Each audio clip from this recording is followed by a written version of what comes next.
Bonjour et bienvenue à cette nouvelle démonstration de Calpinum. Ici, on va importer un dessin DXF. Donc ici, on l'associe les différents éléments contour et ouverture à Calpinum, ce qui fait qu'il va importer les différents calques et reconstituer les ouvertures et le contour. On aurait pu aussi importer des joints, on verra ça dans une autre démo.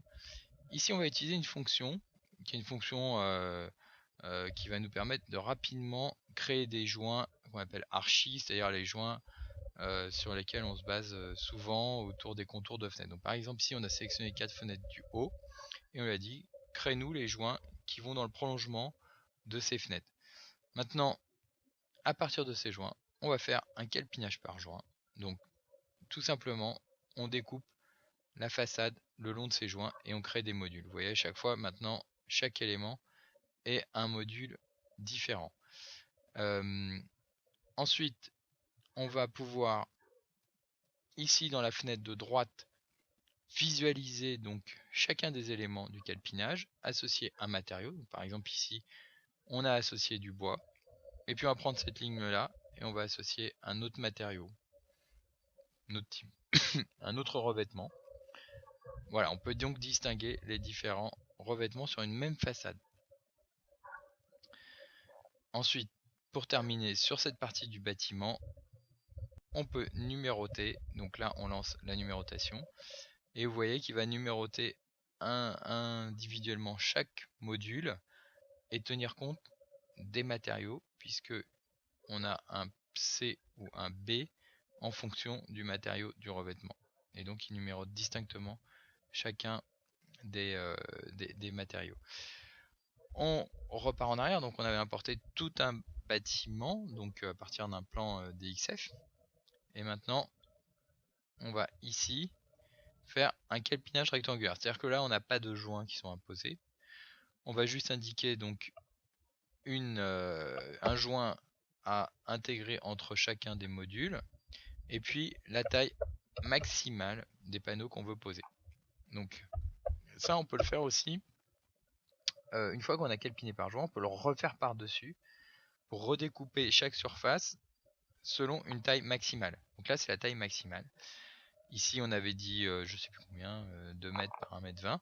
Donc, on a maintenant tous les modules qui ont été représentés. On numérote de la même manière, tout est renuméroté.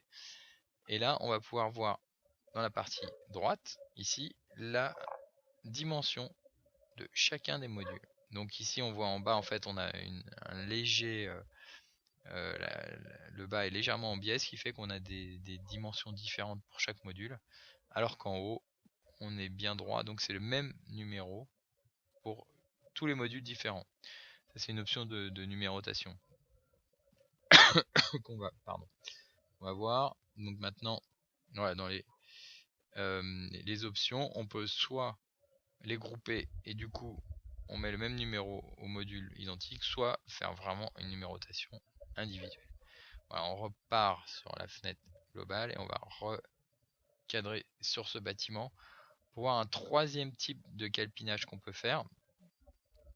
Ça c'est donc un exemple de tout ce qu'on peut faire dans Calpinum à partir d'un plan DXF, qu'on ait des joints, qu'on n'en ait pas, on peut retravailler les joints et on peut directement calpiner. Là on va calpiner selon un nombre d'éléments qu'on veut en hauteur et en largeur. On a toujours nos joints, on met un nombre de lignes, un nombre de colonnes. Donc ça on peut le faire aussi à l'intérieur d'une surface. Donc si on veut redécouper en 3 parties un module, on met 3 lignes ou 3 colonnes et le module hein, va être redécoupé en 3.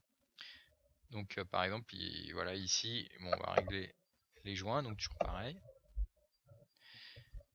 Et voilà, ici on a découpé selon un nombre de lignes et de colonnes, ce qui fait qu'on a des modules de taille identique, puisque c'est exactement réparti selon le nombre qu'on a souhaité. Un petit clic droit, numéroter, et là on a renuméroté tous les modules. Donc voilà, ça c'est pour vous présenter quelques possibilités qu'on a dans Calpinum pour passer du plan DXF au plan de calpinage avec des fonctions qu'on combine et qui permettent de tenir compte du plan archi, des contraintes et des tailles de panneaux. Voilà, ici maintenant on est dans le résultat. Le résultat, donc on a vu le plan de calpinage très rapidement. On a maintenant la liste de débit complète avec tous les modules qui sont listés avec leur surface et le nombre.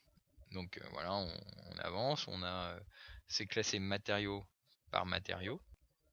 Donc ici on a des formes un peu particulières parce qu'on n'a pas vraiment travaillé notre plan de calpinage, mais ici voilà, on retrouve tous nos éléments, numéro 18, nos 15 éléments, voilà, etc. Tous les modules. Donc Calpinum, c'est vraiment fait pour passer du plan DXF à la liste de débit. On transforme un plan DXF, on le retravaille, on le calpine, et à la fin, on a une liste de débit. Ici, le récap, avec pour chaque matériau, le nombre de pièces et la surface totale des pièces. Pour terminer, on a importé un plan DXF, on peut le réexporter en DXF. Donc là, on aura l'export DXF de tous les modules. Et puis, on peut aller maintenant dans le système d'optimisation qui va OptiCoupe, donc qui va maintenant nous permettre de positionner au mieux ces modules dans tous les panneaux. Donc là, on voit récupération automatique de la liste de débit qui arrive ici avec les différents éléments auxquels sont associés chacun des matériaux.